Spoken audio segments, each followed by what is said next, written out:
seperti Maria, memilih yang terbaik. Ku ingin belajar darimu, Tuhan.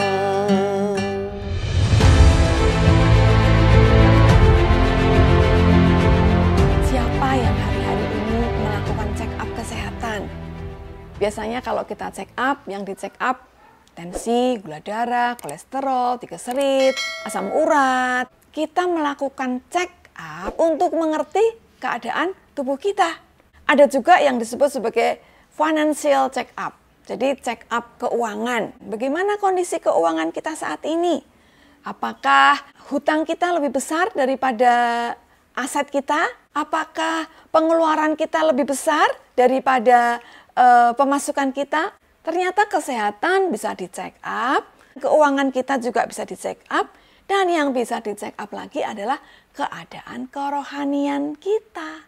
Kita akan belajar firman Tuhan sebagai check up keadaan kerohanian kita. Wahyu pasal 2. Kita akan belajar dulu nih latar belakangnya jemaat di Efesus. Kota Efesus letaknya ada di Asia Kecil, ada di Turki. Kota perdagangan yang sangat strategis, memiliki pelabuhan laut yang terkemuka. Kota pertemuan banyak agama. Ada pusat penyembahan Dewi Artemis.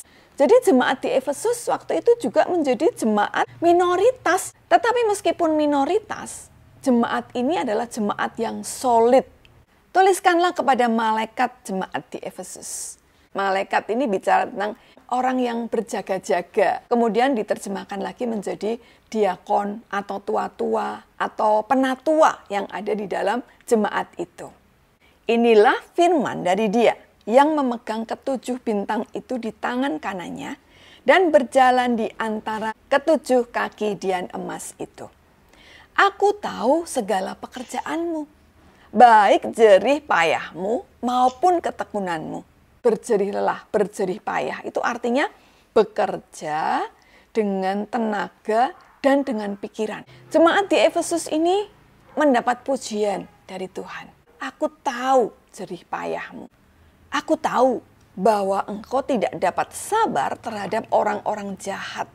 Bahwa engkau telah mencobai mereka yang menyebut dirinya rasul, tetapi yang sebenarnya tidak demikian. Bahwa engkau telah mendapati mereka pendusta. Jemaat Efesus juga jemaat yang kuat dalam pengajaran firman. Mereka bisa mendeteksi ajaran-ajaran palsu. Tidak kompromi dengan pengajaran dan pemimpin yang sesat. Dan engkau tetap sabar dan menderita oleh karena namaku, dan engkau tidak mengenal lelah. Mereka juga sabar menderita penganiayaan dan penderitaan oleh karena nama Tuhan Yesus. Mereka sudah menerima.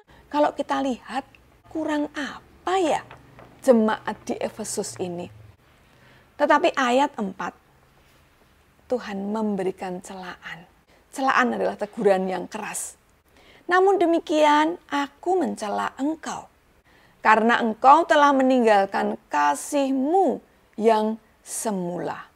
Sebab itu ingatlah betapa dalamnya engkau telah jatuh. Bertobatlah dan lakukanlah lagi apa yang semula engkau lakukan. Jika tidak demikian, aku akan datang kepadamu dan aku akan mengambil kaki dianmu dari tempatnya jikalau engkau tidak bertobat. Esensi dari kekristenan kita itu adalah hubungan. Hubungan apa? Hubungan kita dengan Tuhan. Hubungan dalam hal apa? Hubungan dalam hal kasih. Kasihilah Tuhan Allahmu dengan segenap hatimu, dengan segenap jiwamu, dengan segenap akal budimu. Jadi esensi hubungan kita dengan Tuhan adalah mengasihi Tuhan. Meninggalkan kasih yang semula itu seperti kehilangan kasih. Ketika jemaat di Efesus meninggalkan kasihnya yang semula, Tuhan mengatakan, betapa dalamnya engkau telah jatuh. Apa yang dilakukan oleh jemaat Efesus waktu itu? Di awal-awalnya mereka jatuh cinta sama Tuhan. dan mereka melakukan apa yang Tuhan mau. Tetapi ke depan mereka melakukan segala sesuatu juga. Berjerih lelah, tetapi motivasinya adalah untuk diri sendiri. Ada seorang pemudi yang cantik ditaksir sama satu pemuda. Pemuda ini seorang arsitek. Dari beberapa pria yang mendekati, si pemudi ini paling naksir ke yang arsitek. Ya, akhirnya mereka menikah sangat bahagia, saling mencintai, kemudian mereka dikaruniai anak satu orang. Si suami ini mengatakan begini sama istrinya, udah kamu di rumah ya, jagain anak kita, saya yang bekerja untuk keluarga kita ya. Kemudian setiap hari suaminya bekerja dengan keras ya. Pulang malam, masih lembur lagi. Dia sangat sibuk dan dia sangat menikmati pekerjaannya itu. Suatu hari istrinya sebelum suaminya berangkat, dia menyiapkan sarapan juga. Dia ngomong, aku mau bicara. Jangan sekarang lah, aku sibuk banget nih. Segera berangkat, aku terlambat. Sebentar aja. Nanti bisa nggak sih malam? Enggak, sekarang aja aku mau bicara. Yaudah, cepet. Ngomong apa? Cepetan. Si istri mengatakan, apa yang dikatakan? Aku mau bercerai. Suaminya kaget setengah mati. Apa? Aku bekerja siang malam untuk keluarga kita. Aku tidak kenal lelah. Kamu tidak menghargai ini semua. Istrinya menjawab, bukan. Kamu lebih mencintai pekerjaanmu. Dan kamu lebih menikmati pekerjaan.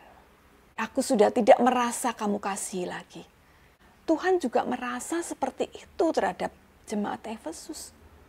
Dulu, wah luar biasa.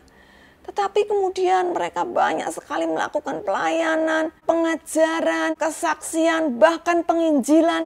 Tetapi ternyata tidak punya kualitas hubungan yang baik dengan Tuhan. Pada sore hari ini, kita harus kembali kepada kasih semula. Kegiatan kita semakin banyak, aktivitas rohani kita semakin banyak. Apakah kita sedang intim hubungan kita itu dengan Tuhan?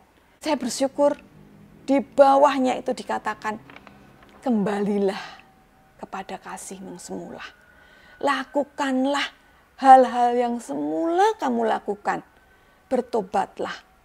Karena kalau kamu tidak bertobat, aku akan mengambil kaki Dian itu.